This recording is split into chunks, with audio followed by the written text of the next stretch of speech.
Hello everybody, and just here, and welcome back to Metallic Rouge, Metallic Rouge, whatever the pronunciation is, the brand new anime original show by Studio Bones, if I'm not mistaken.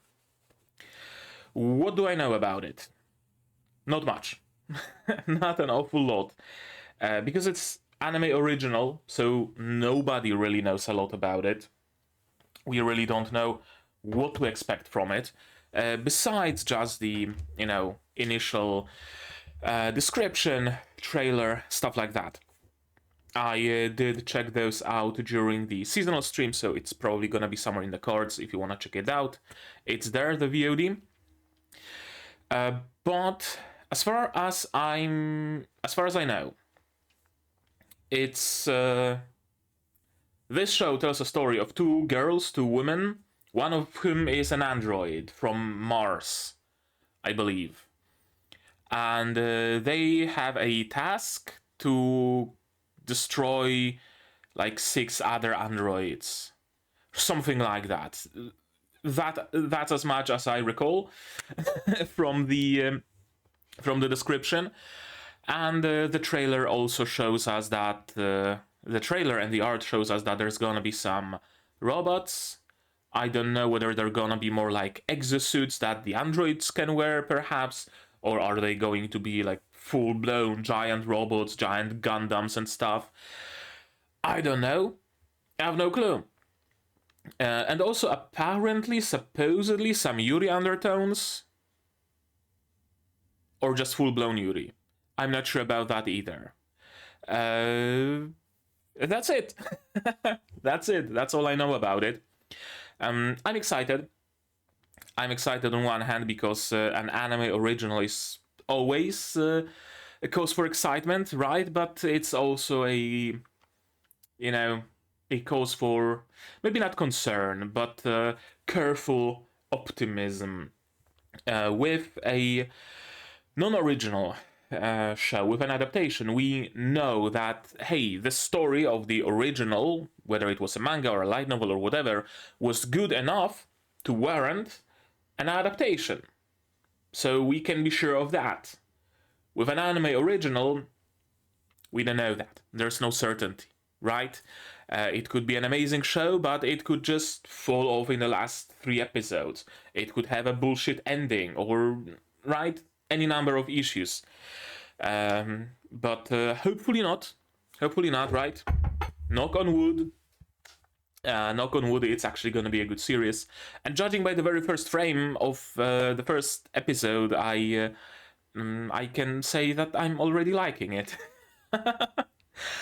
Right. If you're unfamiliar with the channel, if you're new here, the usual structure looks like so. Now, it was the intro, then we're gonna go through the show with your subtitles and a timer so you can match your own copy. Then we're gonna go through the show again.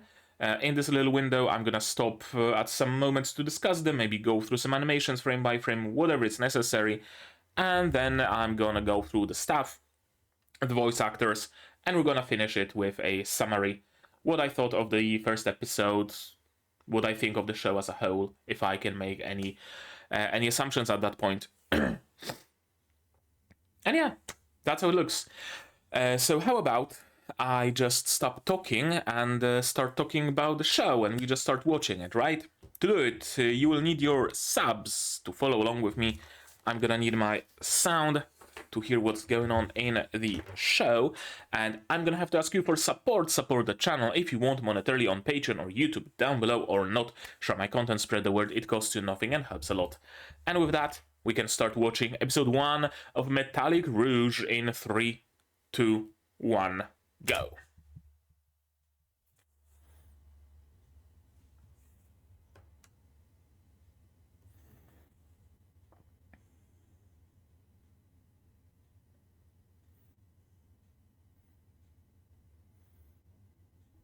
Okay, thankfully the bird can manage at this elevation.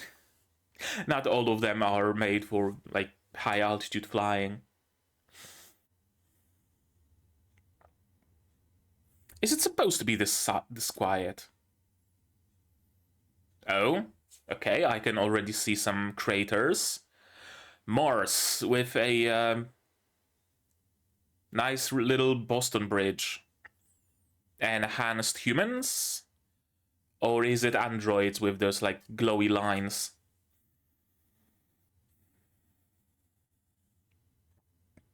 That was a nice bob.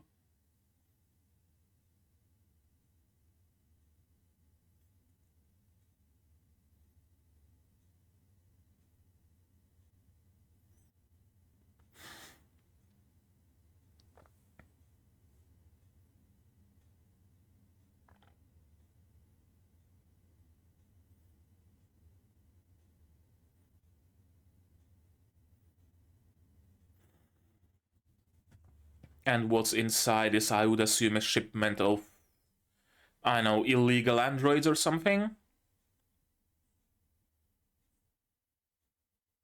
Yeah, I think we can tell androids from humans by the lines on their body. Also, a song in English.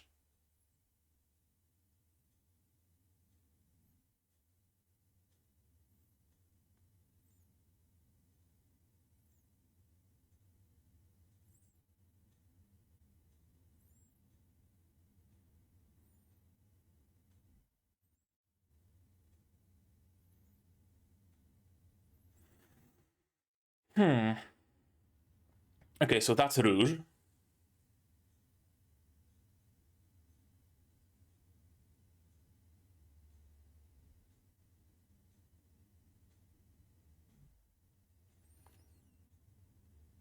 Some sort of drug. Or just glow sticks.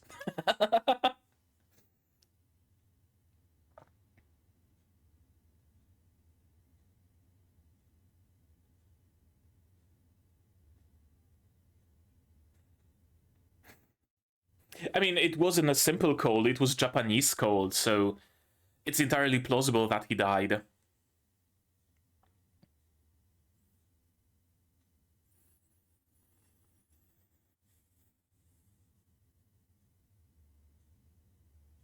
Okay. He's a Joker. Alright.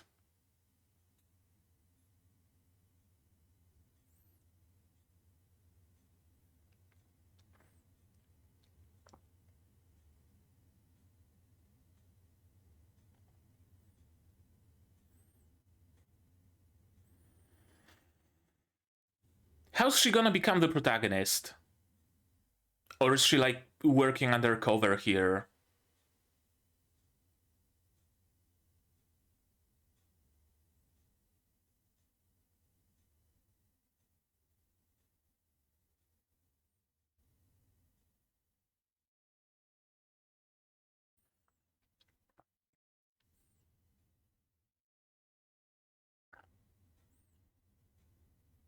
Yeah, that's an android.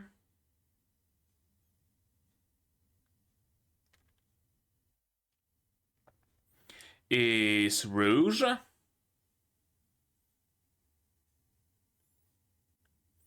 That's the bird.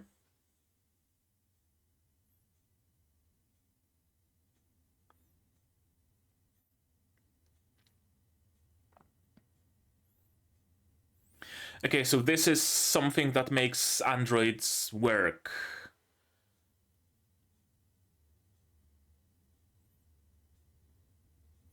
Mm-hmm. And she certainly seems like she's working undercover. Trying to bust a gang of nectar traders or something.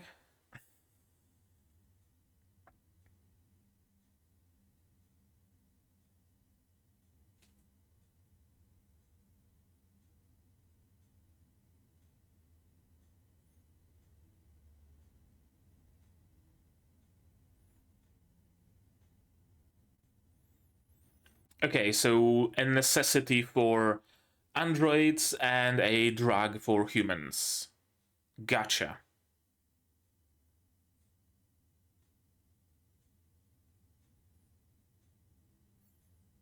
Aliens? Okay, so we also have aliens. Or is he just a conspiracy theorist? Birds aren't real! I knew it! I knew it all along! They're just government spies!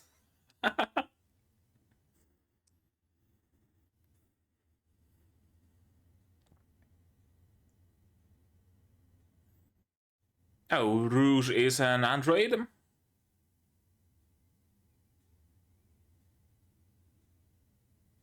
Yeah, apparently so.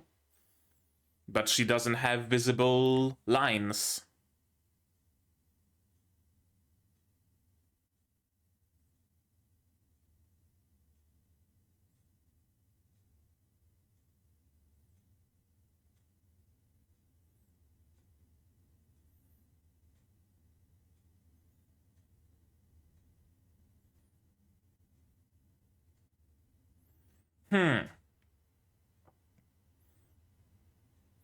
Fairly slow start, and she's an android as well.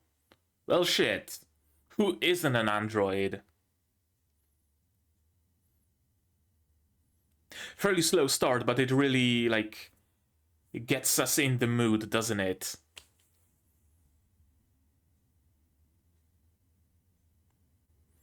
It's not dropping us in medias res.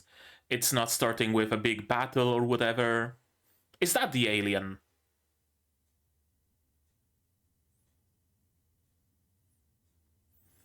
Or is it some sort of an exosuit? Or is it an alien in an exosuit?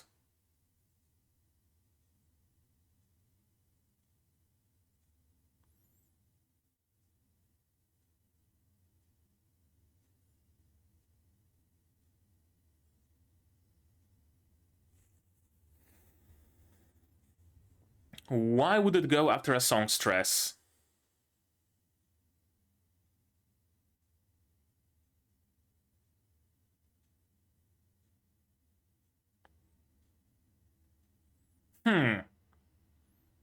Was that Rouge? Or no, it wasn't her. We know that. I thought it might have been her, maybe. And we have our antagonist.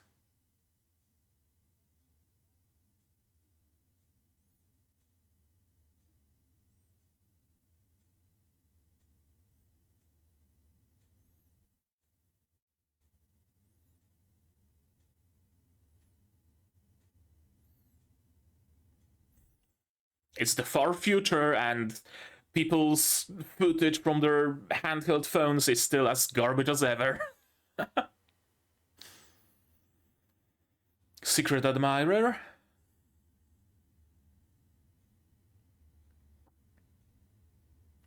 It's the Joker.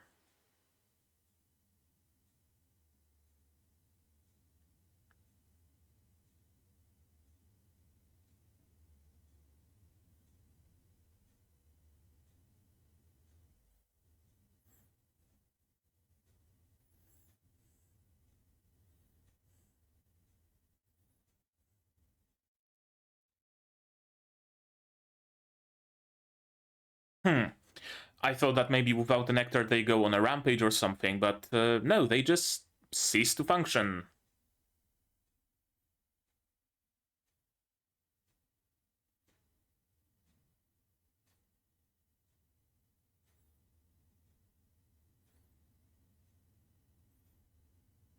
She's the birdie.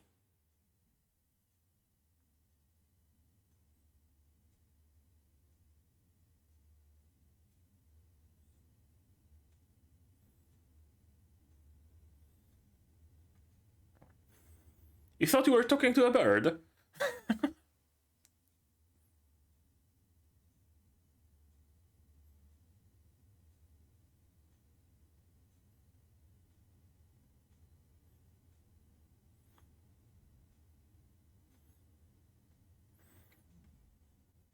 I thought it was the reverse, that she was the android and she was the human, but apparently not.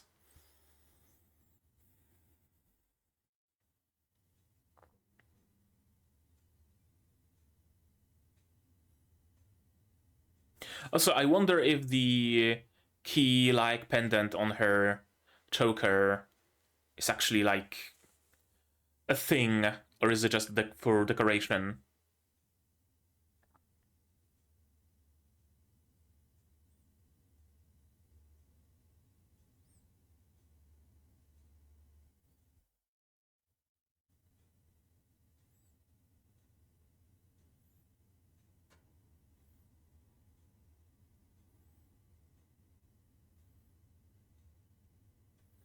Nan.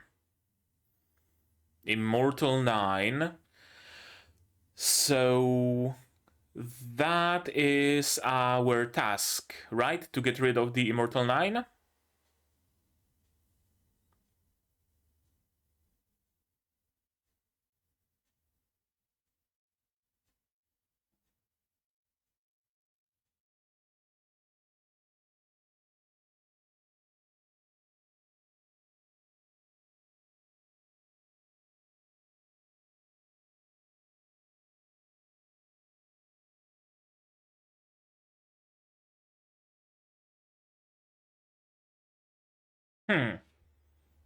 I thought you had that shipment secured.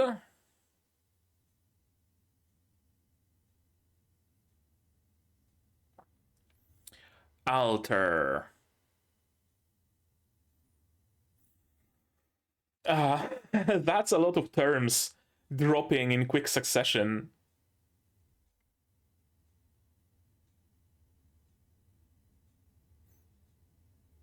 Also, amazing voice acting on our Joker guy.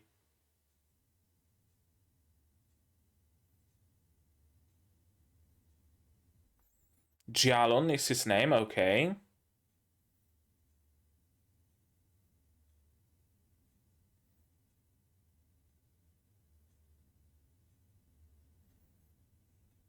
Sure you do. Sure you do.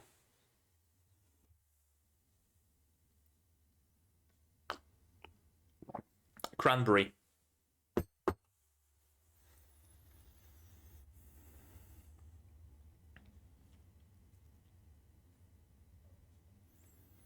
She didn't approach you, you approached her.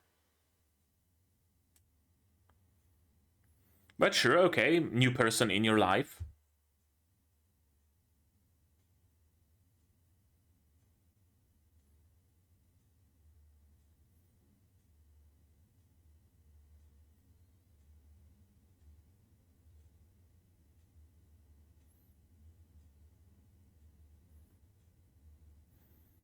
Mm-hmm.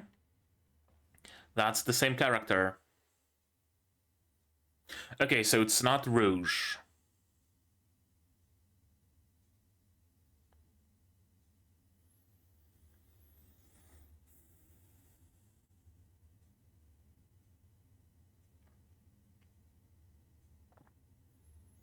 Nan, what the fuck is a Nan? Is it the word for androids? Is Rouge a Nan?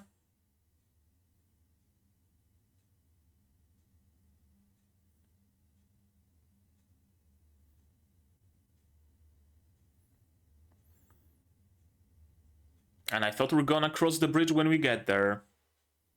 I guess we did get there, so...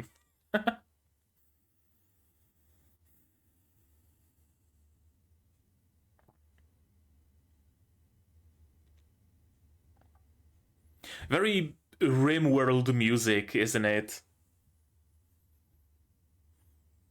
Makes me wanna play RimWorld now.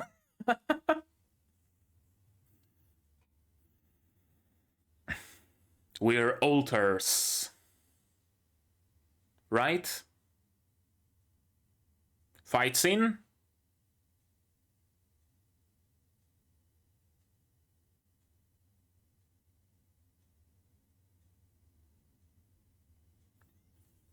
Sup? Weren't you after Viola? Why would you be attacking Rouge? Or are you just removing her from the scene? Oh. Okay. Oh, sure. So that's Jalon then.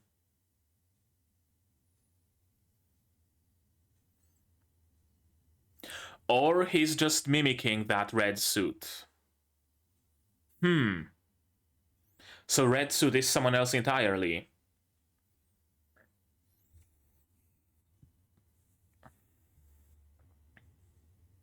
And of course he has a jester aesthetic.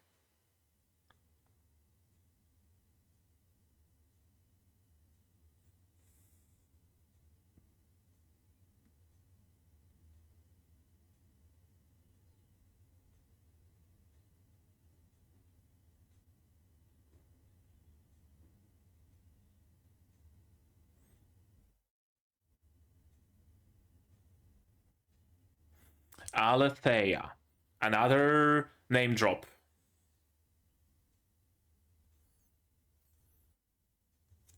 She was the Red Gladiator! Or is it not Rouge?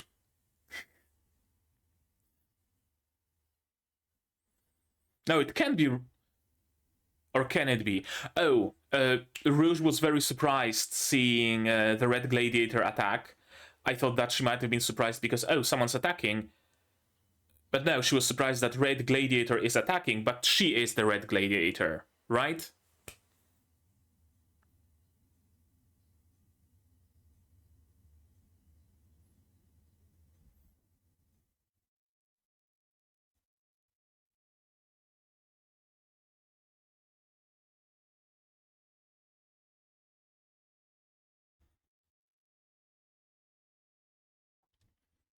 Henshin! Oh, I thought she's also gonna get a suit like that. Maybe she is. She is. I was correct. Henshin. We Maho Shoujo now.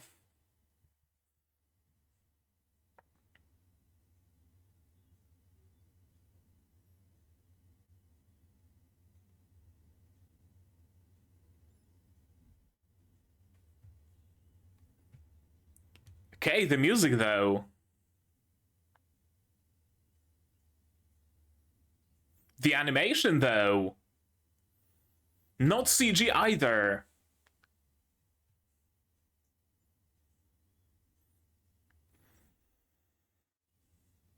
Alright. We're using hard light technology.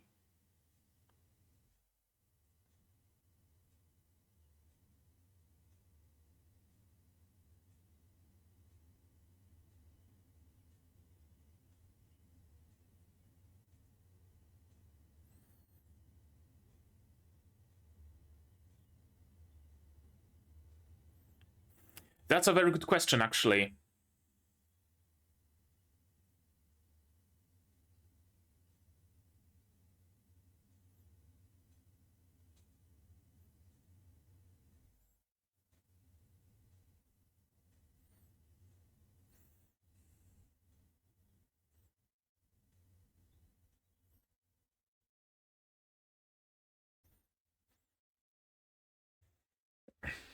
That is like legit a very good question. Why are we attacking a random songstress?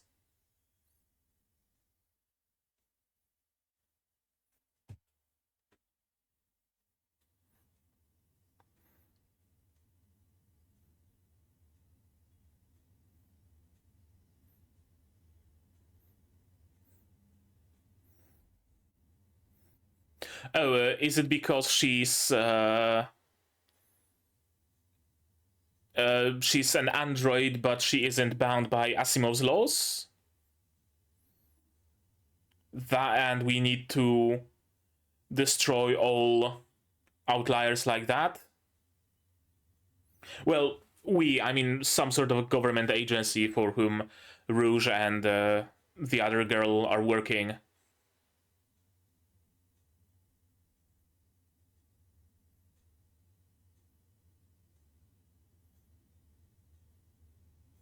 And the light goes out.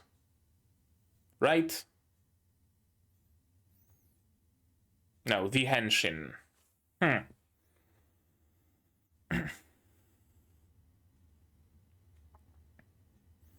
And androids have cores. Okay.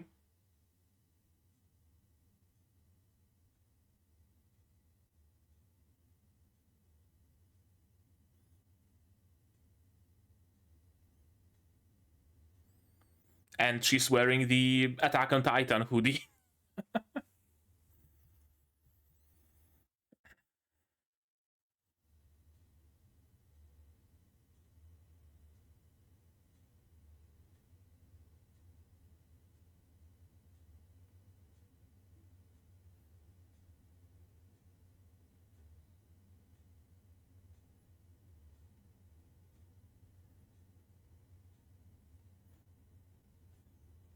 Sure. Okay. I've no fucking clue what's going on. I like what I see, like, make no mistake, but I've no fucking clue what the plot is. Besides, Rouge and her handler are killing androids for whatever godforsaken reason. Probably at the behest of some sort of government agency or whatever.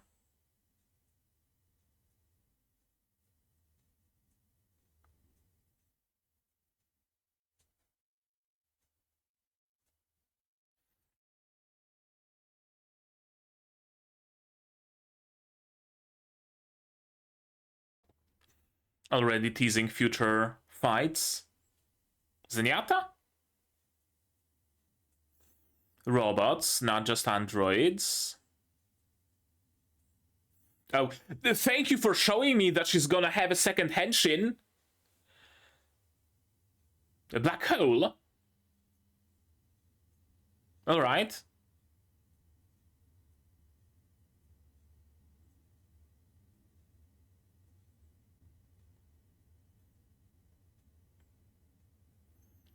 I've no clue what the fuck did I just witness, but I'm down for more.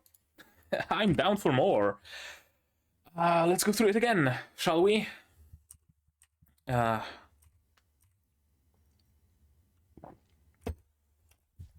I was wondering what's the deal with the bird. Is she perhaps moving to Mars or something, and she has her pet bird with her, or something like that? But no, the bird is apparently just an artificial drone. Good to know. Martian craters. Crazy to see like a normal architecture on Mars, right? A bridge built in like the 1800s style or 1900s style instead of, I know, I would have expected something like a modern bridge. I know, it's fun to see that. It's fun to see this sort of architecture on Mars, but it just kinda looks out of place. But also kinda sorta in a good way, if that makes any sense. Metallic Rouge, yeah, we have androids. We know that. We have androids and we have humans. Among humans, there is this guy, and among androids, there's Sarah Fitzgerald. Isn't Fitzgerald like an actual Ellie Fitzgerald, right? No. F. Scott Fitzgerald, American novelist. Who was I thinking of then? I could swear there was also a songstress also named Fitzgerald, but I don't know. Maybe I was just mistaken. Club Canal. And she is legit just singing in very good English. I wonder if it's actually her Seiyu singing, or is it someone else? Did they hire perhaps an English-speaking Seiyu for her singing voice? And here we see Rouge eating chocolate and helping her. Here we have this thing, which lights up like a glow stick for some reason. That is supposed to be, or, well, I thought it's some sort of a drug, and our task is going to be to somehow destroy the drug smuggling cartel. And that's why Rouge is involved in that club, because that club is some sort of a hub for drug smuggling or something along those lines. Those were my my suspicions when it comes to what's the plot gonna be. But apparently not. Apparently we learn that the drug is also something necessary for androids, or Nemo, whatever the fuck they were called, to just function. Straight just function. Here we see more androids.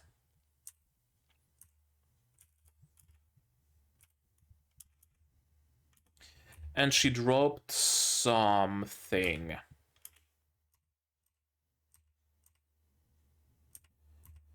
Some red jewels, a necklace that I didn't see her wearing. So what was that? I haven't seen this necklace before. She isn't wearing it at any point. She was handed something by the android girls, but it seems like an article of clothing, not a ruby necklace.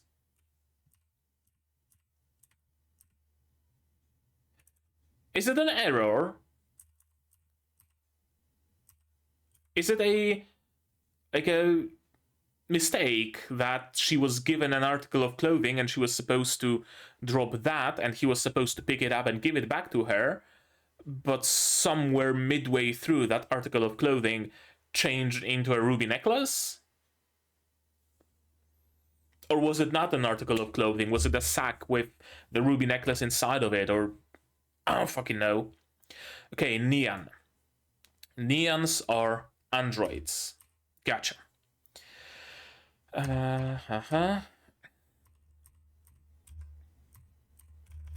If that happens, you'll be discarded, right? So neons need the serum. What's it called?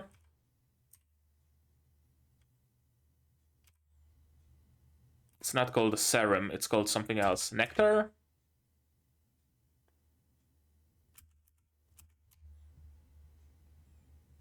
Nectar, right? Nectar, yeah. Neons need a nectar to function. Gotcha. Another thing we have established.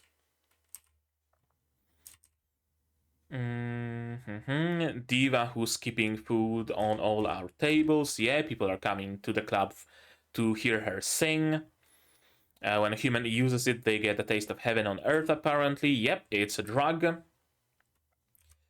They've all got Asimov code programmed into them, right? The laws of robotics, right?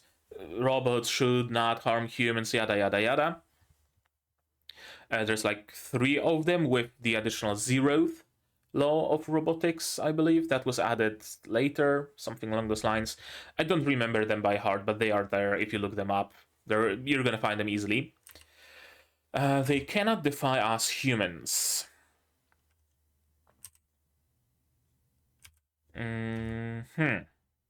Right. They can't defy us humans.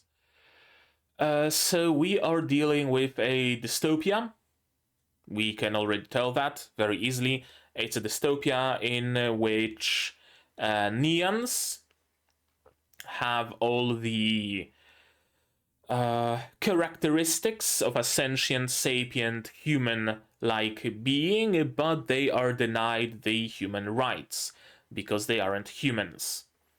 Gotcha. Very common setup, but not necessarily bad. This theory that neons are alien spies. Oh, alien spies. I read it initially as alien species, and I was wondering if that could actually be the case. Alien spies, though? Maybe. Let me start noting down. If you're unfamiliar, it's my green notebook where I note down my theories on a given series, and at the end of the season we go through them and see how many were true, how many were not. Metallic Rouge. Neons are actually connected to aliens, and another very small theory: aliens in general. Maybe they will appear, maybe they will not. We'll see about that. Neons could very well be alien technology that humanity just repurposed. What, like visitors?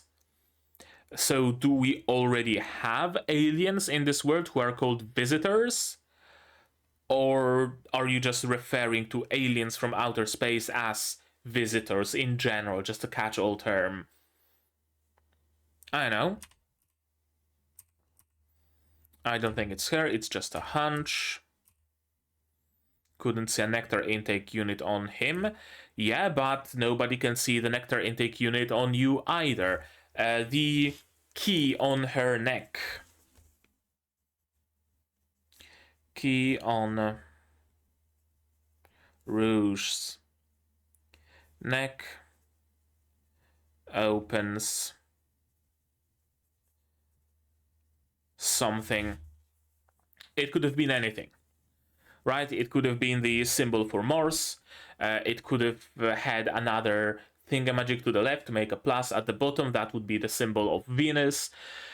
It could be any number of things, but it has the thingamagic on the side, like a key would. So it makes me believe it might actually open something. Action comes after that. Yeah. Interesting, why are neons glowing when they take nectar in? Probably some, like, nectar distribution units or whatever. And her intake is hidden under a flap, which makes it easier to hide, of course. This isn't Rouge, yeah, that's why Rouge was surprised to see that. This is the Joker, I'm just gonna call him. I don't remember his name yet. For future episodes, I'm gonna have a list of characters on the side, so I'm gonna have a reference, but right now I'm just gonna call him the Joker. Why would he be attacking her? I don't know. How did he figure out the bird isn't real? I don't know either. He certainly seems like an antagonist, though, and she has a very big appetite. A mysterious red figure goes on a rampage, appealing lawsuit alleging a causal link between climate change in South America and deforestation in the Amazon. I mean, of course there is a link between climate change and deforestation. Duh. Is it still a topic of debate this far in the future? Apparently. He showed up here too. And this is what happens when an android doesn't get a nectar. When a neon, doesn't get nectar. Interesting to see that they seem very, like, shocked that this is the effect. Do people generally not know what the effects of nectar withdrawal are? Are they somehow kept in the dark, or are those two just ignorant? Did he not know what he's doing taking that nectar away? What's the deal there? Do they think that nectar is, oh, it's just a drug, and the neons really like shooting themselves up with a little bit of it, or... right? And for a moment there, I thought that maybe if neons don't take nectar, then maybe the laws of... Actually... Even it... No.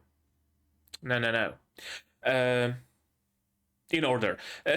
I thought that maybe if neons don't take the nectar, they start to rampage. And he's just going to rampage right here, right now, and kill the both of them. And then police will bust in and kill him. That's what I thought is gonna happen. But no, apparently you just die if you don't take the nectar. Which brought me to another thought that the death might just be a safeguard. Perhaps nectar is what actually keeps the laws of robotics working. Right? And there is also a safeguard that if you don't take the nectar, you also die. But it can be somehow overwritten. It can be somehow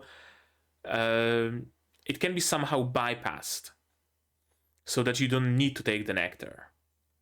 But no, because Rouge was taking the nectar, why would she if laws of robotics already don't apply to her? Or do they? Or do they? Yeah, I thought that they don't apply to her because she needs to go around killing, but she needs to go around killing other Neons, not humans. Laws of robotics don't apply to Neons, I wouldn't think. Right? So perhaps laws of robotics actually work on everybody, including Rouge, including Sarah, including everybody else. Yeah, so probably my theory with the nectar being a means to control the Neons, probably not correct. Interesting that they've never met before. Curious. Also, Rouge repeating herself constantly, being very emotionless, very, very android behavior. Naomi Orthman. Okay, Naomi and Rouge is our main duo. Extra large fried rice, twice cooked pork, mapo tofu, and two jajangmyeon. Bird has died. I don't think Sarah is Viola. Well, she does have a thingamagic on her, so she might actually be Viola. She's a Neon, okay, and most likely one of the Immortal Nine. Who the fuck are the Immortal Nine, and why are they called that? Viola Kiane, also known as Purgatory Viola. Why? Are Immortal Nine Neons who somehow aren't affected by the laws of robotics? That could be one explanation as to why we need to get rid of them. Immortal 9, why? Why immortal? What makes them immortal? Aren't Neons immortal by default? Right? They don't have flesh that would deteriorate. Why Purgatory Viola? That implies that she's been killing people? I know. Let's see. Immortal 9 are not affected by laws of robotics. Also, Joker also had the suit, right? The Jester suit. Can humans use them as well, or is he also a Neon? Because if he is a Neon and he killed a person and he's a member of the Immortal Nine, that would corroborate my theory that the Immortal Nine are not bound by the laws of robotics. I need you to keep your promise. Promise to give her a safe and easy life, probably. Oh, the nectar was taken right out from under me. I wonder how that happened. He seems to have had everything under control.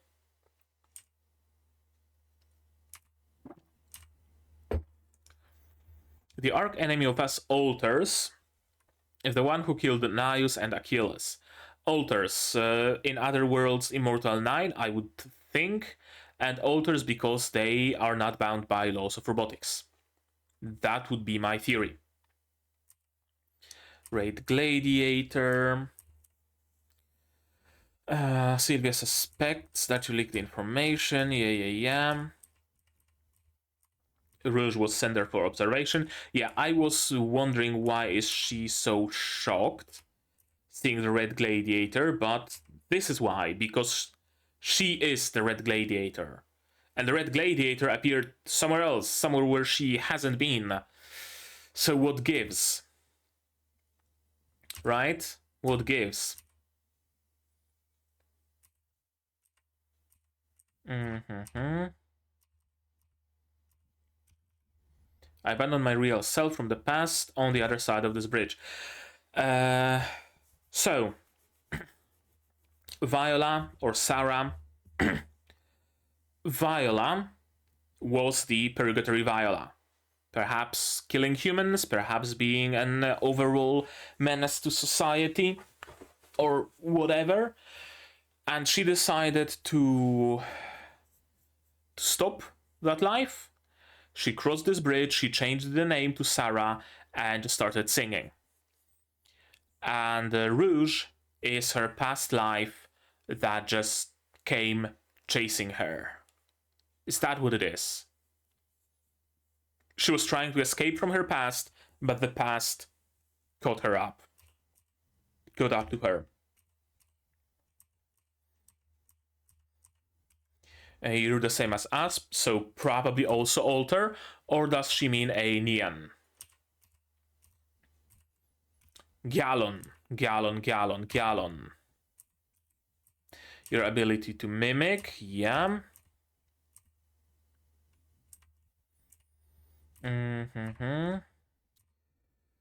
Rouge wasn't the Red Gladiator. Interesting that Rouge didn't want to believe that Sarah was Viola, and now Sarah isn't willing to believe that Rouge is the Red Gladiator, right? It's tragic. They're fond of each other. Rouge might not be showing emotions, but I don't think she wanted Sarah to be Viola. And Sarah doesn't want Rouge to be the Red Gladiator, because that would mean the person that she trusted so much was also the person who killed her friends. Right? It's going to continue to be a tragic story. 100%. We're gonna see more members of the Immortal Nine. We're gonna see more of the alters killed mercilessly by Rouge. And they're just going to be like, I fucking know, an owner of an orphanage, or a random cook, or a well-known actor, or a nurse.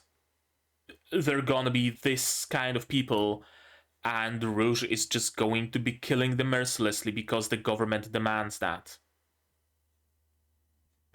Which actually raises a very curious, interesting theory, or a very interesting development. Rouge goes against the government. Right?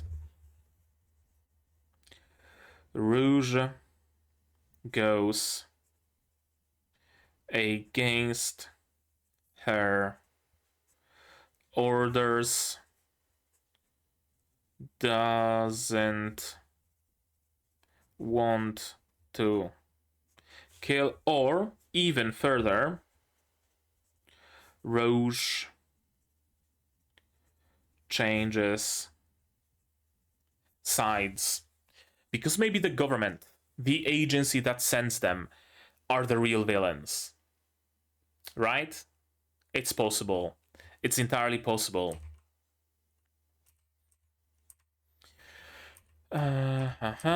Yeah, Rouge is the Red Gladiator. Take her out and keep singing to your heart's content. Not gonna be that easy. Metal Rouge.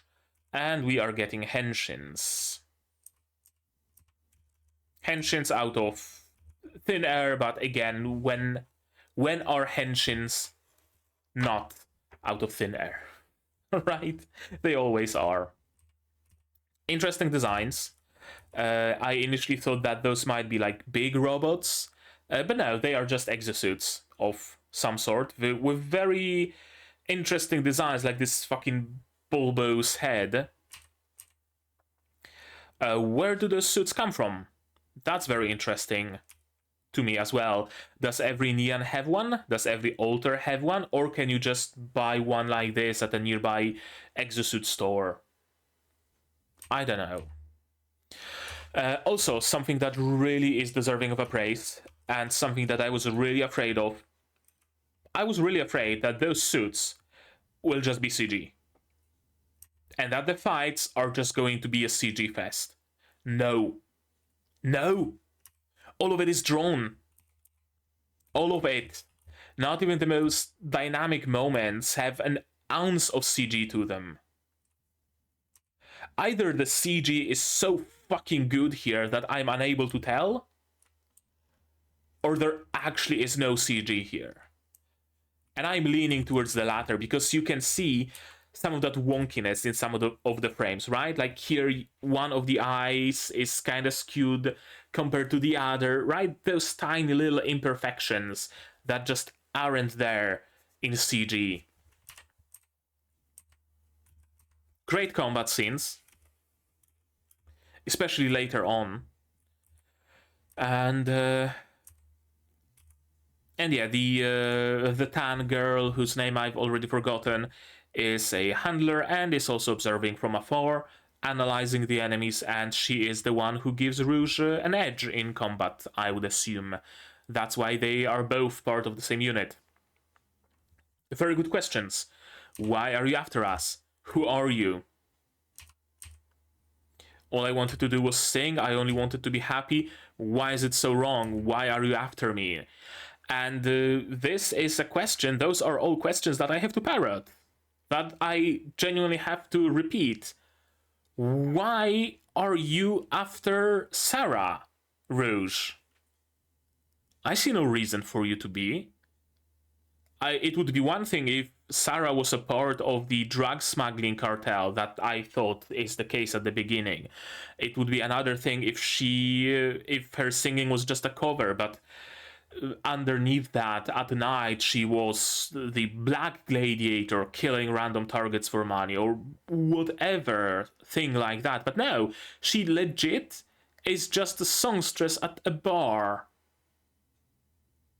Why does she need to die? Very, very good question. How are we different from humans? This will be a question that just continues throughout this show. I can already tell. How are we different from humans? We are not. You are not. Neons are not different from humans. Only in that they need to take nectar and they are artificial beings. Only in that. Right? And this is going to be one of the main conflicts of the show. Is it actually morally right to just dispatch them as if they were faulty machinery?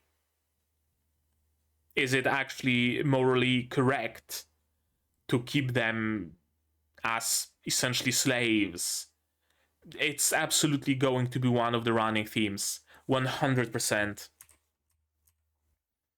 Big blast of fire. Your outer shell's gonna melt. This ends now. And yes, it does, unfortunately. As Rouge takes out her core. Or whatever it is, it probably has some sort of a proper noun name to it with a barcode to it that I'm too lazy to try to scan and translate right now. Is it the soul? Is it the energy sphere? Is it what? Is it what? Also, absolutely no reaction from Rouge. I wonder if she's been made emotionless on purpose, so that she has an easier time killing fellow Neons? Or is it just one of her traits? Because we know that Neons are emotional. They absolutely are emotional beings. They can form friendships, they can love, they can be scared, they can be sad, they can be happy. They have a whole gamut of emotions to them. Not Rouge, though. Is Rouge specifically created as a Neon killer? Rouge is a Rouge was created as a neon killer, hence her lack of emotions. Also, another very good question. Where do the neons get their nectar from? Can you just buy it at the store? Do you get a monthly dosage from the government? How does it work exactly? Theobromine? No. Theobrome? Something like that. Milk chocolate, in any case. It's already been decided where we're going next. We're going somewhere, probably to kill another neon somewhere. Yeah, that's the energy sphere, or whatever it is. We're already teasing future fights, which is fine. Black hole, sure. I hope it's actually a thing and not like just a teaser image. I would love to see a planet orbiting around a black hole. That would be amazing. And yeah, and of course in that sequence they also tease us that Rouge is going to get a second henshin, which, don't get me wrong, it's fairly common in shows that have any sort of a henshin, but I would still like to be surprised by it. But as always, Japanese are utter fucking shit at keeping spoilers away from the fucking opening or ending of a show. At least they didn't spoil the next episode outright with a preview, so hey, props for that, I guess. Props for that. Right, now let us see the stuff and the sale. 23 minutes per episode. The amount of episodes is unknown, it would seem. Probably 12 or 24, I would assume. Henshin, female protagonist, artificial intelligence, robots, crime, assassins, superpower, tan skin, drugs, tokusatsu. Right, yeah, it absolutely is tokusatsu. Fugitive espionage space, no spoiler tags, interestingly enough. Studio Bones, who also made Skate, or is going to make Skate, Boku no Hero Academia, Bungo Stray Dogs, more Boku no Hero Academia, Vanitas no Carte, Gojira, Skate, what else? Carol and Tuesday, Kekai Sensen, of course, Daybreak, more Boku no Hero Academia, more Kekai Sensen, Mob Psycho, very prominent shows, of course. Hitsugi no Chaika, Avenging Battle, Noragami. Towa no... Oh, I thought for a moment it was Seiko no Quasar. But no, I don't even know who made Seiko no Quasar. Yeah, as I said, Bones, very prominent show. I really now want to check who made Seiko no Quasar.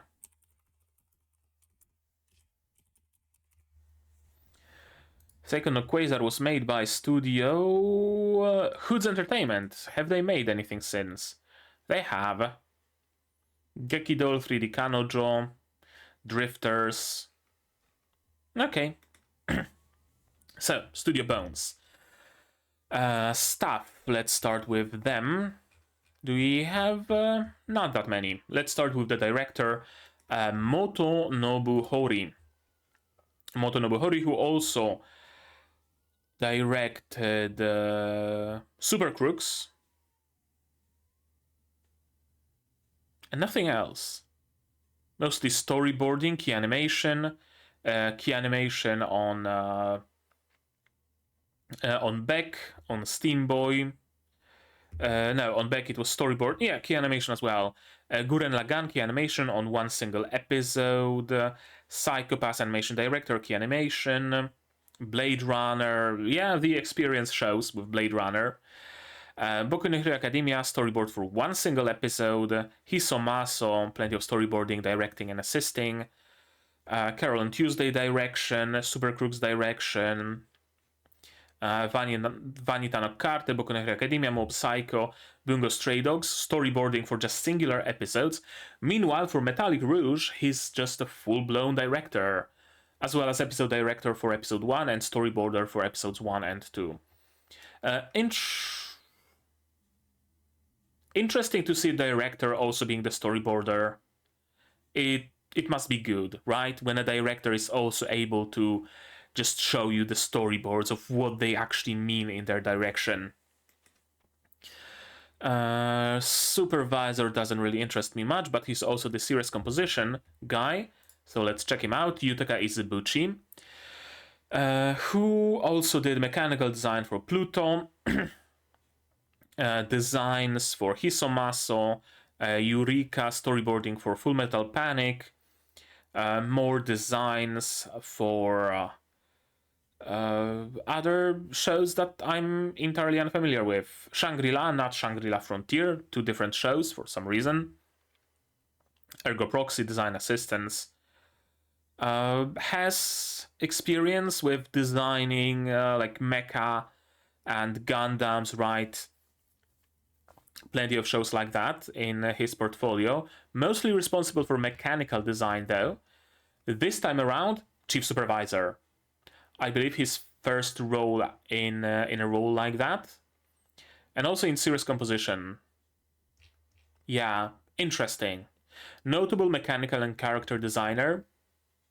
Yeah, and also a designer for Tokusatsu series, which again really shows. And next we have character design, the second character design. No, Yutaka Izubuchi isn't a character designer this time around. Toshihiro Kawamoto is. Let's see. Skate Key Animation, Kekai Sensen character design. Noragami character design, Cowboy Bebop animation, and plenty of older shows. Plenty of designs for Gundam and Gundam-like shows like Power Dolls, Escaflowne, Memory. Well, Memories isn't really that much of a Gundam, I guess. But yeah, plenty of Gundams in his portfolio. So probably a really good person to do mechanical character designs for a show where characters just essentially wear Gundams, right? Mechanical design by Tomoyuki Hirao, who also did mechanical design for Evangelion and Yamato. Next we have animators. First one being Kenta Yokoya, who also animated Gridman Universe, of course, one episode of Cyberpunk Edge Runners, Ruby Anime, Jujutsu Kaisen, BNA, one of the episodes, Boku no Hero Academia, Magia Record, Darling in the Franxx, Gridman. Again, I'm mostly looking for those Gundam and Gundam-like shows. Little Witch Academia as well, so worked with Trigger. Gundam, One Punch Man, Kill la Kill Key Animation, Star Driver. Oh, for a moment I thought this is Darling in the Franxx, because the design of Strelitzia and this thing in the middle are very similar, but no, it's a completely different series. Next animator is Nobuaki Nagano, who has fucking nothing in their portfolio. Oh, now it loaded. Okay. Now it works. Mob Psycho, again, mostly just the same shows, mostly just working with Bones. And Hideki Kakita, also mostly affiliated with Bones. Again, Kekai Sensen and Bungo Stray Dogs. Gundam, Iron Blooded Orphans. This show, whose English name I can never remember, Hagane no Renkinjutsushi, Bubblegum Crisis, and some older shows. Next we have, let's see, art director, sure. Art directed by Takuya Ebisawa. Also, background art mostly, it seems, for Boku no Hero Academia, Psycho-Pass, art direction for one of the Fate shows. And Egao no Daika. And the rest is just background art. No, sorry, art design for Classroom Crisis. Next. CG supervisor. Well, shit, apparently there is CG. CG supervisor and CG director. Supervisor being Yoshikazu Kon, who also did CG for Promare, for Tengen Tonpa Gurren Lagann, creative director, sorry. CG for Tiger and Bunny, for Railgun. Okay, not many more. And Daiki Uchida, CG director for Metallic Rouge and animation for some little, probably, shows. This would be like an ONA. Oh, it's a HoloLive animation, gotcha. And this would be like a movie of Bang Dream. Yeah, Bang Dream movie. Let's see. Sound director, sound was good, and music, of course, I also want to check out. Sound direction by Haru Yamada, who also directed sound for Skip to Loafer, Made in Abyss, what else? Review Starlight, there we go. That's a prominent show. More Made in Abyss. Hisomaso, more Review Starlight, more Made in Abyss. Some Gundam adjacent show. Alright, and music. Yuma Yamaguchi, who also did music for Undead Girl Murder Farce, and Tate no Yusha, music for the PV. Taisei Iwasaki, who also did music for Kekkai Sensen, Kekkai Sensen and Beyond, Hisomaso, Spriggan, and some other show. And Towatei, who also did music for Super Crooks. Next we have a theme song performance for the OP, Yuka, who also did a theme song for Tiny Senpai. That's a fair bit of a jump, isn't it?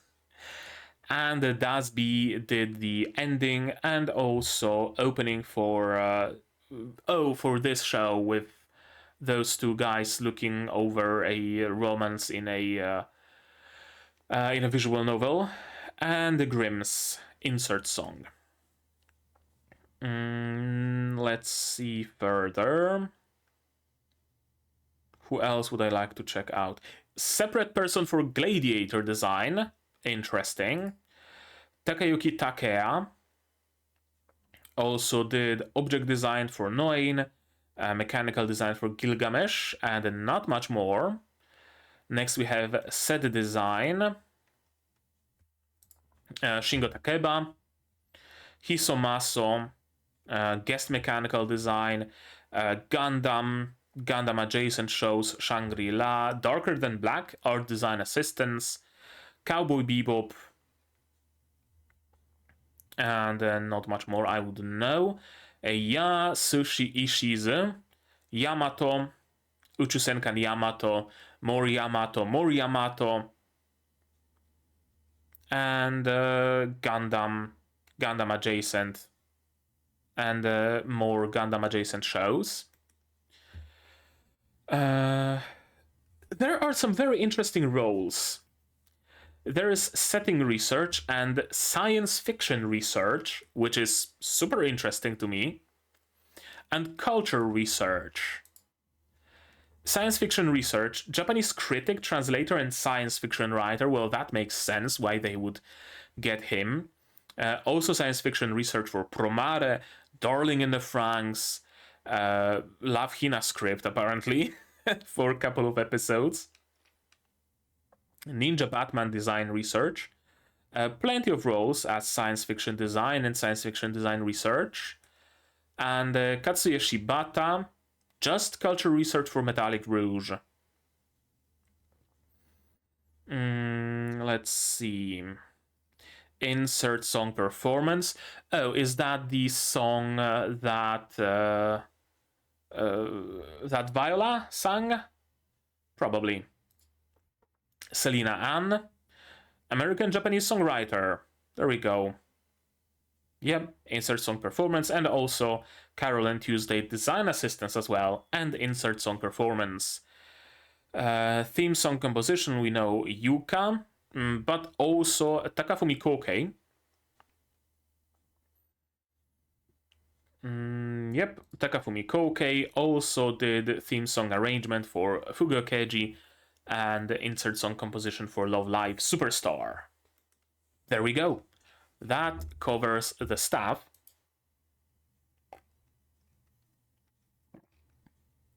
Let's check out the seiyuu now. Rouge Red Star, voiced by Yume Miyamoto, who also voiced Nika Nanaura in Witch from Mercury, Rika from Gridman, Chi from Takagi-san. Who else do I know here? Maria from Vanita no Carte, Mei from Gojira, more Rika, Rumia from Akashic Records, Mahiru from Aikatsu Stars. And that would be it, as far as the characters from shows I know. Really tied, well, not entirely tied, but plenty of roles in those, like, Gundam-adjacent shows, right? We have Rika, we have Nika. Not entirely, though, so that's something. Naomi is voiced by Tomoyo Kurosawa, who also voiced Ayano in Yuru Camp. Also voiced, who else? Amiya from Arknights, apparently. Pink from Mahou Shoujo Magical Destroyers. Vash the Stampede, apparently from Trigun. Rebecca from Cyberpunk. More Amiya. Shino from Akiba Maid. P7 from Those Frontline. Who else do I recognize here? Mutsu from Azure Lane. And plenty of other characters in plenty of other shows. All the way down to 99 in One Piece. Next we have Sarah Fitzgerald in Yu Shimamura. In what? Voiced by Yu Shimamura. Who also voiced, let's see, Annie from Shingeki no Kyojin. Also, Tuare Ninja Veyron in Overlord. Minneapolis in Azure Lane.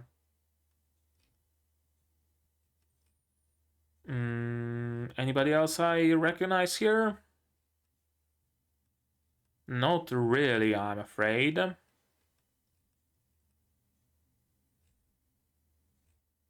Oh, Kurumi in Needless. That's it. And a couple of roles in Bleach. Who else have we met?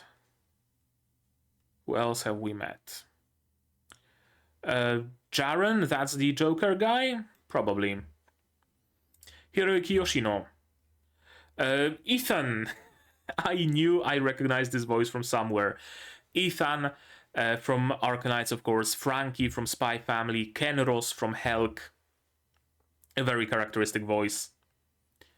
Boku no Hero Academia voices Suenaga from Zombieland Saga. Couple of other roles as well. Not many of them that I would recognize, though, I'm afraid. Yeah, plenty of roles, recognizable voice. Inmuta from Kill la Kill. Sotsu from Medaka Box.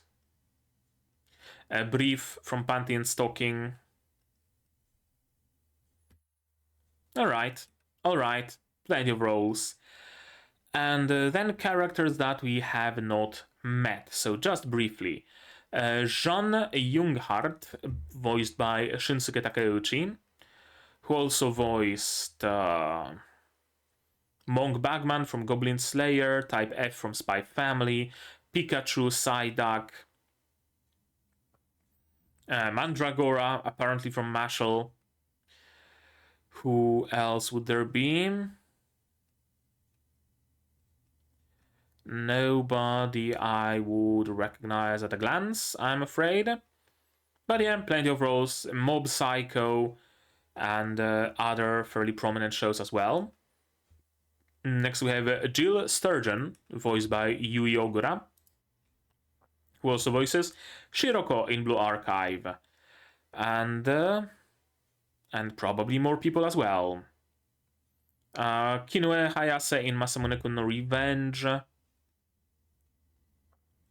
Ryuho in Gankol, Sana from Magia Record. Anybody else that I would recognize? Sanae from Takagi-san, the priestess girl from Goblin Slayer, Charlotte from... oh, I thought it was Lotte no Mocha, but no, it's a different show. I thought she voiced Lotte in Lotte no Mocha. Morkan Kole... Oh, Tomarin from TQ. I have to watch recent seasons of TQ because I stopped at season 5 or something. TQ is crazy. Highly recommend it if you like just feeling like you're losing your mind. Hinata from Rokyubu. And plenty of other roles in plenty of other shows. Next we have Abdal Bashar, voiced by Kenjiro Tsuda. Kenjiro Tsuda, who also voiced Tatsu from the Gokushufudo. Yeah, I know only the English name for it, but I forgot the English name. Kishibe from Chainsaw Man, Ripper Dog from Cyberpunk, Edge Runners Kurokawa in Sabiku Ibisco, Jujutsu Kaisen roles, and plenty of others. Vesta from Tensei Shitara.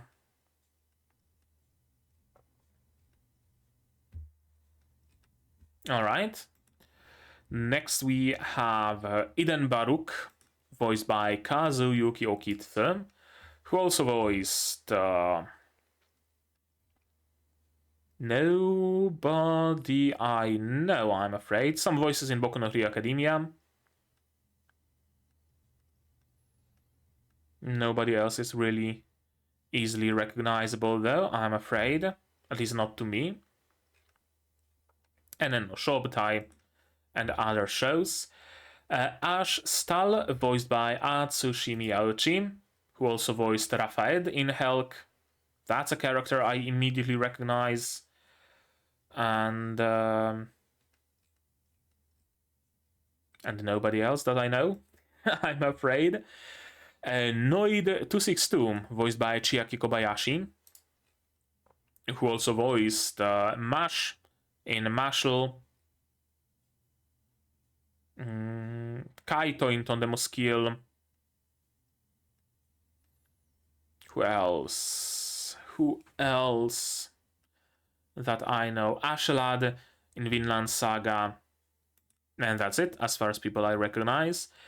Nigyo Tsukaishi, voiced by Hiroshi Yanaka, who also voiced Orvanger in Saihato no Paladin, Walter from Spy Family, Senmu from Kobayashi-san, Old Men in general, it seems. Next we have Oprah, voiced by Maria Ise, probably next target for assassination. Anybody here that I know?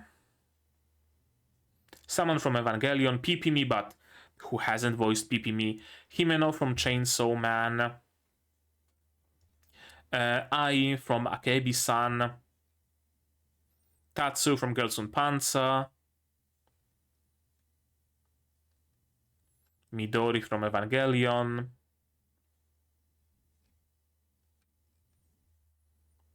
and yeah, let's stop here. Next we have AS Makinas, voiced by Mina Mitsuda, and Alice Makinas, also voiced by Mina Mitsuda, who also voiced Lucy from Mahotsukai no Yome, who also voiced PKP from those Frontline, as well as Rena from Girls on Panzer, Jaguar from Kemofure, and some other characters in some other shows as well. Tsubaki from Rokyubu. There we go. Then we have Eva Cristela, voiced by Yoko Hikasa, who also voiced Duelist from Shinigami Botchan, Kelsey from Arknights, Majo from Goblin Slayer. Who else? Shirakawa from Yofukashi no Uta, Veronica from Vanita no Carte,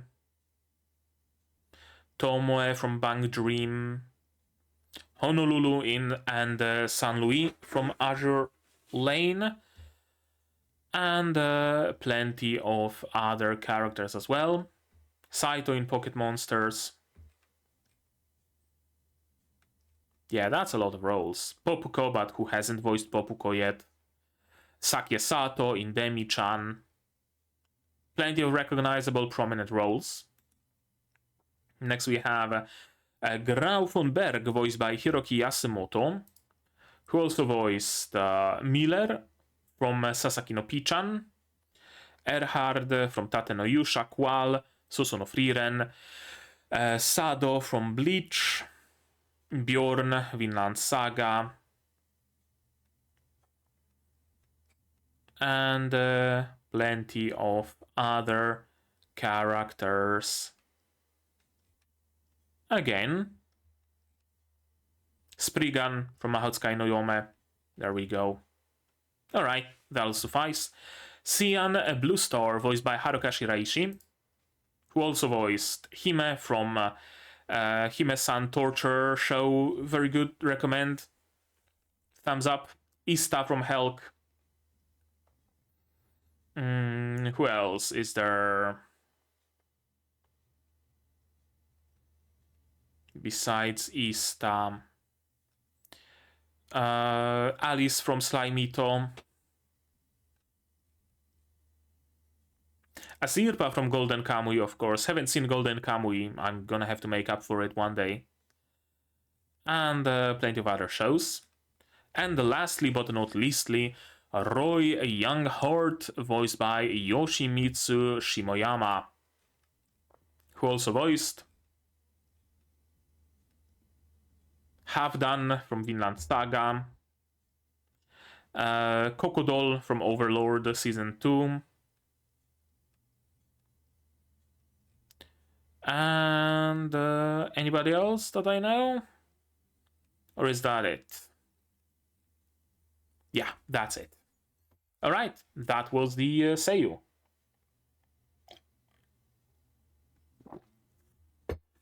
That was the Seiyu. So, very good first episode. If there was one thing that I would criticize, although that's not necessarily grounds for critique, is how little did we learn. But at the same time, we did, how do I put it? There was a lot of world building in the show, in this episode alone, right?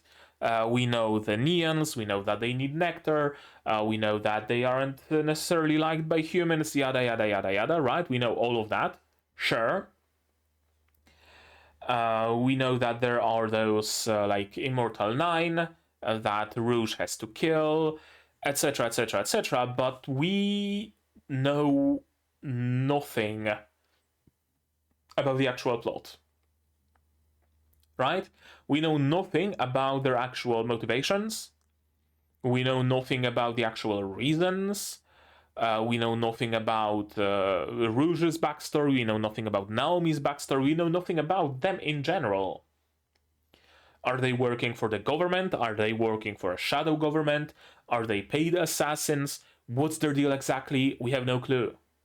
Why do they need to murder those Immortal 9? We have no clue either. So that was kind of missing there for me, you know? The reason, the drive. Like, sure, I know what we need to do, but I don't know why. And that was really missing. That really made it hard to, like, get into those characters, get into their actions, get into their motivations. Because for all I know, Sarah was just murdered in cold blood to like no fault of her own. She was just a random songstress and she just got murdered by Rouge, and I have no fucking clue why. So that kind of made this episode, I don't know.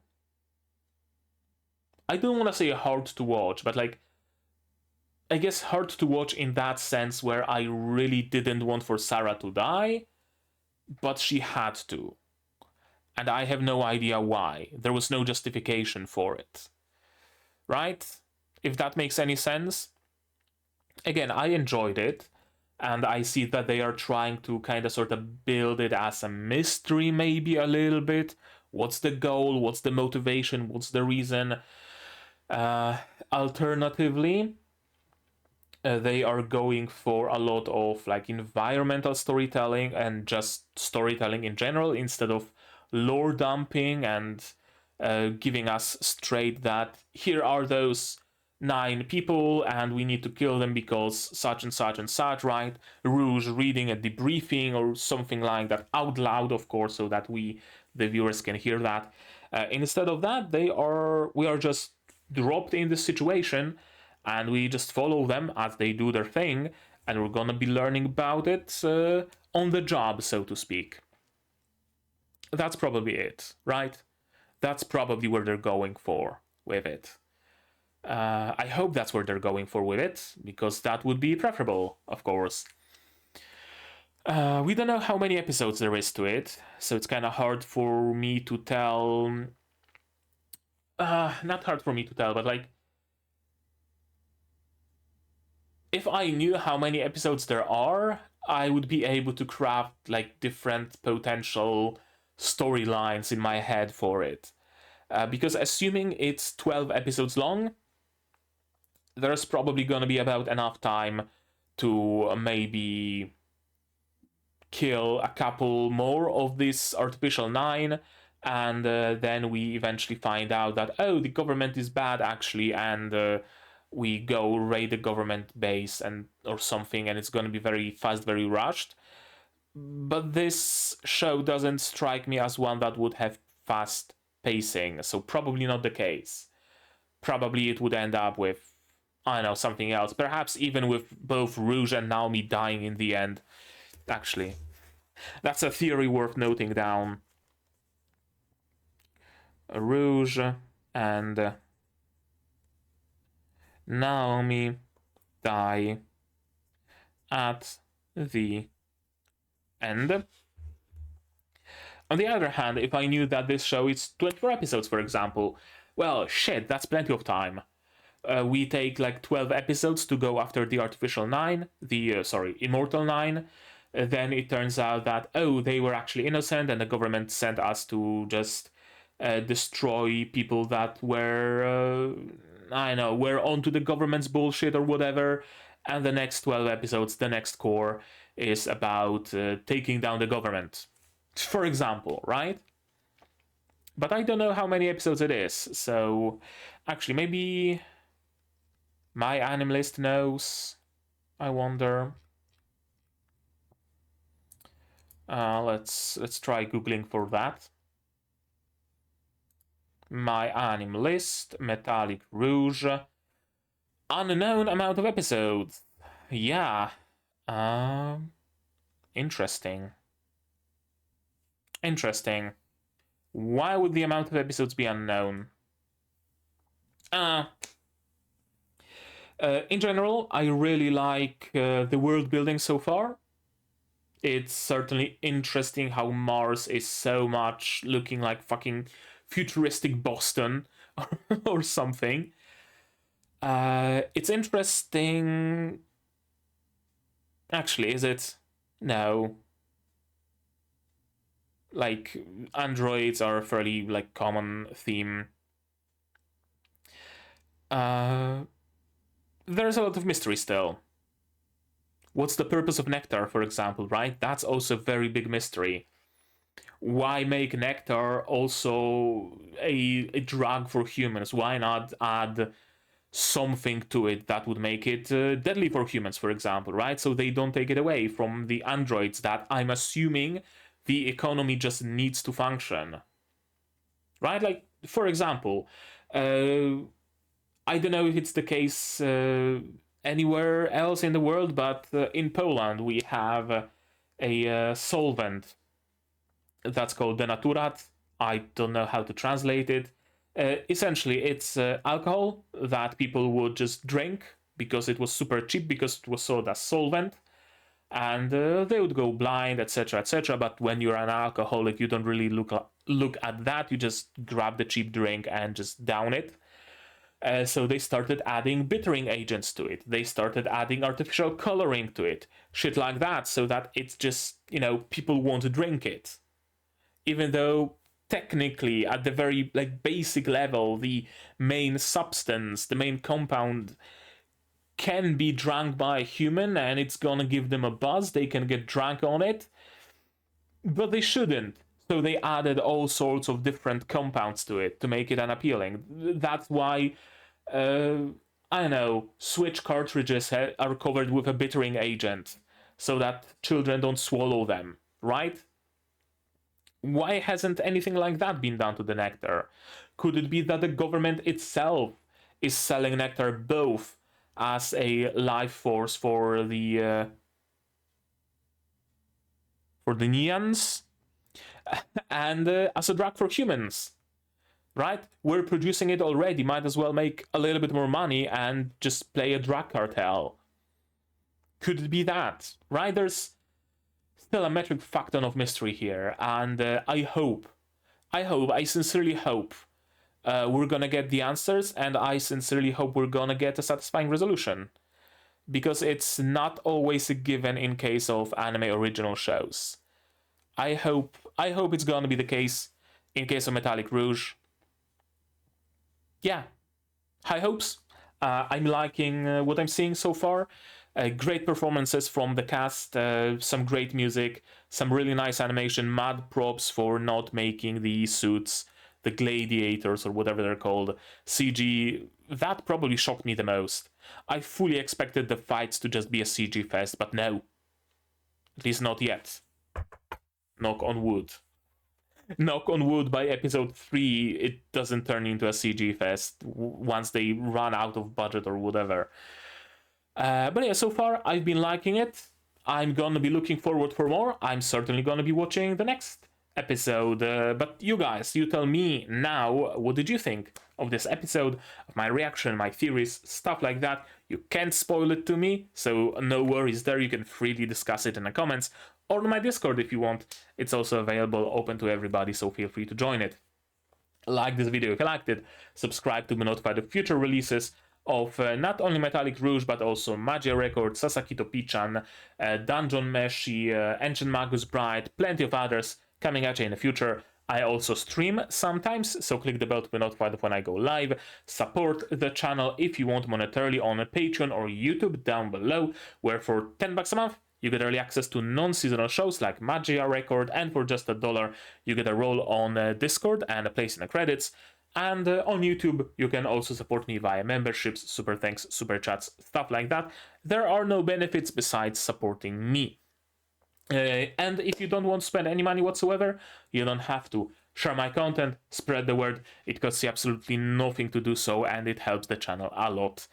And now, with all of that out of the way, that's gonna be it from me for today. So as always, you guys do the good stuff, and I'm gonna see you in the next one. Cheers! And here's my wonderful Patreons: QB, Without a Net, The Corpus Survivor, Zay Rainer, Akomancer, Dr. Watt, Marsh, Yuki Ally, Fassel, and Hans Peter. And you can join them without having to take any nectar.